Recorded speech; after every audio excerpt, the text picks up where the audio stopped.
666 o yung beast sa Revelation 13. Sinero nga ba or hindi? Tara, pag-aralan natin to.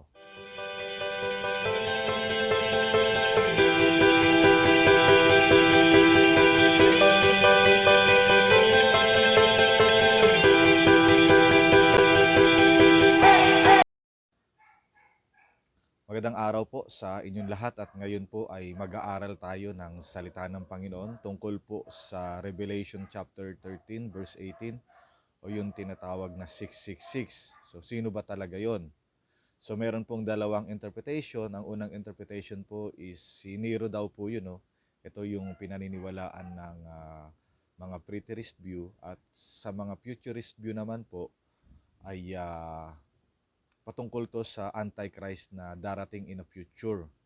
So parang kung i-compare natin sa preterist, since si Nero to, tapos na no. So baga sa ano, wala na tong beast na to.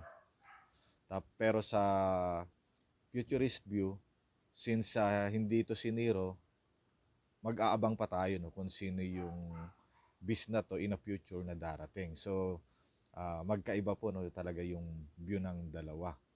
So, basahin po natin yung ano no, yung passage para mas maintindihan po natin. Siya nga po pala, kapag binasa po natin tong passage na to no, yung Revelation 13, mapapansin po natin na mayroong dalawang beast po no, na binabanggit. Sige po, basahin po muna natin.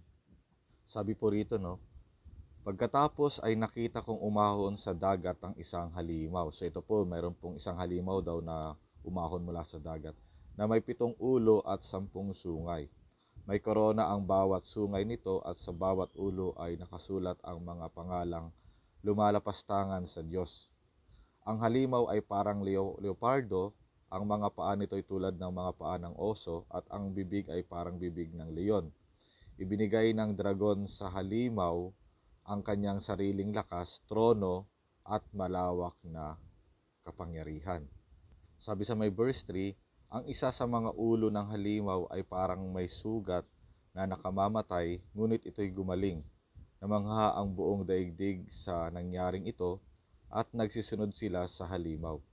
Sinamba ng lahat ng tao ang dragon sapagkat ibinigay nito ang kanyang kapangyarihan sa halimaw. Sinamba rin nila ang halimaw at sinabi nila, sino ang katulad ng halimaw? Sino ang makakalaban sa kanya? Sabi sa may verse 5, pinahintulutang magsalita ng kayabangan ang halimaw, lumapastangan sa Diyos at maghari sa loob ng 42 buwan.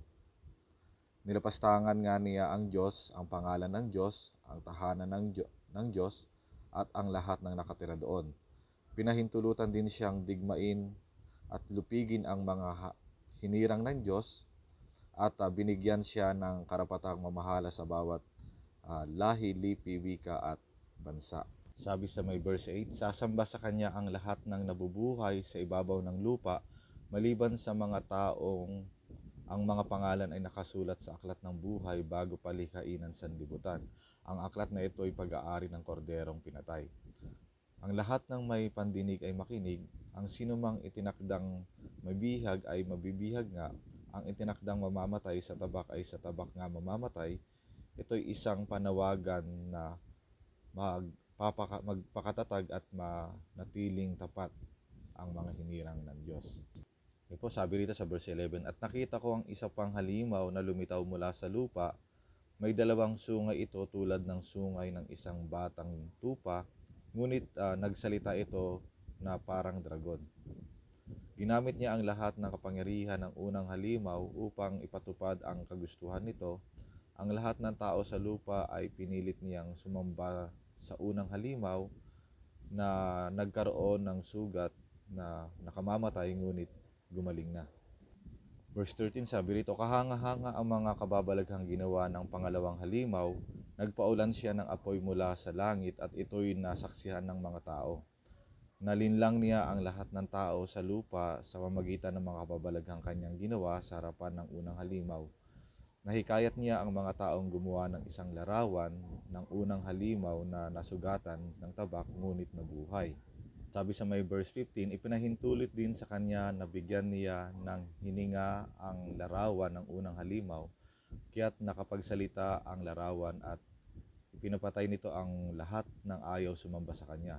Sa pilitang pinatatakan ng ikalawang halimaw ang lahat ng tao sa kanilang kanang kamay o sa noo, maging sila'y dakila o hamak, mayaman o mahirap, alipin o malaya. Sabi po sa may verse 17, at walang maaari magtinda o bumili maliban siya ay may tatak ng pangalan ng halimaw o ng bilang ng katumbas ng pangalang niyon. Kailangan dito ang karunungan. Maaring malaman ang sinumang matalino ang kahulugan ng bilang ng halimaw, sapagkat ito'y bilang ng isang tao. Ang bilang ay 666. So yun po, no, sinasabi doon na po lumabas yung 666. So ang mga paliwanag po ng preterist, naniniwala sila na ang 666 po ay patungkol kay Nero, na kung saan gumamit po sila ng gramatria. So ito pong gramatria, bawat letter po kasi ng Hebrew ay merong katumbas na number, at kapag kinumpute daw po itong pangalan ni Nero Caesar ay lalabas na 666. So ngayon po, kapag titignan po natin at babasahin muli yung Revelation 13, makikita po natin na mayroong dalawang beast po, no? Yung isa ay lumabas sa tubig at ang isa po ay lumabas sa lupa. So ang question po ngayon, kung halimbawang si Nero yung beast, is sino yung isa na beast? Kasi dalawa yung beast eh. Ito bang si Nero is same ba ng beast na lumabas sa lupa at saka sa tubig? So yan po yung mga pwede nating question, no? Ngayon po ang gagawin natin, babasahin muli natin yung sa may verse 11 hanggang sa 18 po, no? Ito po yung description ng pangalawang beast. So titingnan po natin yung description ng pangalawang beast kung tutugma kay Nero. So kung meron po kayong time, subukan nyo pong pag-aralan naman yung unang beast po, no? Kung yung description ng unang beast ay tutugma din kay Nero. So ito po muna yung ating titignan, yung pangalawang beast sa may verse 11. Sabi rito, at nakita ko ang isa pang halimaw, kasi nga meron pong isang halimaw, no, na lumitaw mula sa lupa. So yung isa lumitaw sa tubig, ngayon meron naman panibagong halimaw, lumitaw naman daw po sa lupa. May dalawang sungay ito na tulad ng mga sungay ng isang batang tupa, ngunit nagsalita ito na parang dragon. Ginamit niya ang lahat ng kapangyarihan ng unang halimaw upang ipatupad ang kagustuhan nito. Ang lahat ng tao sa lupa ay pinilit niyang sumamba sa unang halimaw na nagkaroon ng sugat na nakamamatay, ngunit gumaling na. Stop po muna, no, sa may verse 12, yung huling binasa natin. So yung description daw po ng beast o ng 666 is ano daw po? Pinilit po daw niyang sumamba. Itong beast na to, pinilit niyang yung mga taong sumamba doon sa unang halimaw na lumabas doon sa tubig. So parang siya, no, parang let's say parang tulay para ituro yung beast na sambahin yung sambahin ng mga tao tong beast. So yun po yung description dito. Tapos sige, tingnan po natin sa 13, no. Sabi pa sa verse 13, kahanga-hanga ang mga kababalaghang ginawa ng pangalawang halimaw. So parang parang yung pangalawang halimaw ay mayroong kakaibang kapangyarihan. Nagpaulan siya ng apoy mula sa langit at ito'y nasaksihan ng mga tao. Nalinlang niya ang lahat ng tao sa lupa sa magitan ng kababalaghang kanyang ginawa sa harapan ng unang halimaw. So itong pangalawang halimaw na to, na dahil sa kanyang kababalaghang ginawa, marami siyang malilinlang na tao. So ang tanong is, meron bang let's say kababalaghang ginawa si Nero para linlangin yung mga tao?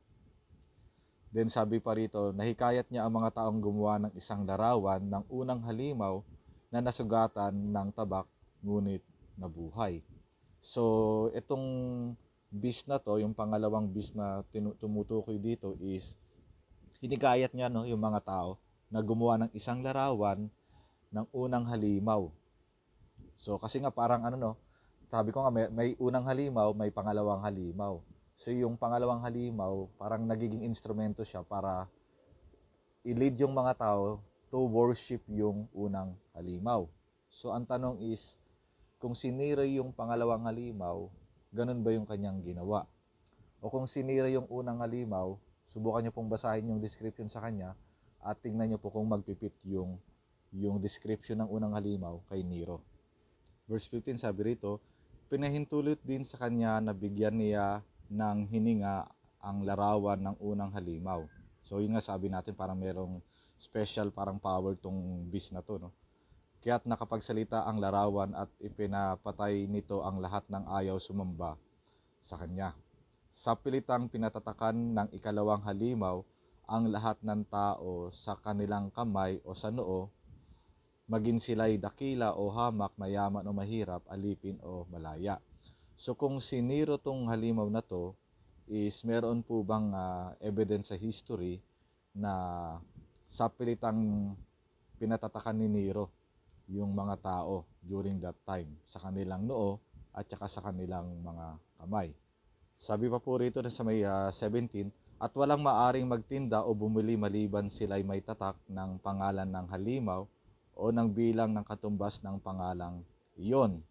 So, pag wala daw pong tatak is walang pwedeng magtinda at walang pwedeng bumili. Kailangan dito ang karunungan. Maaring malaman ng sino man matalino ang kahulugan ng bilang ng halimaw. Sapagkat ito'y bilang ng isang tao.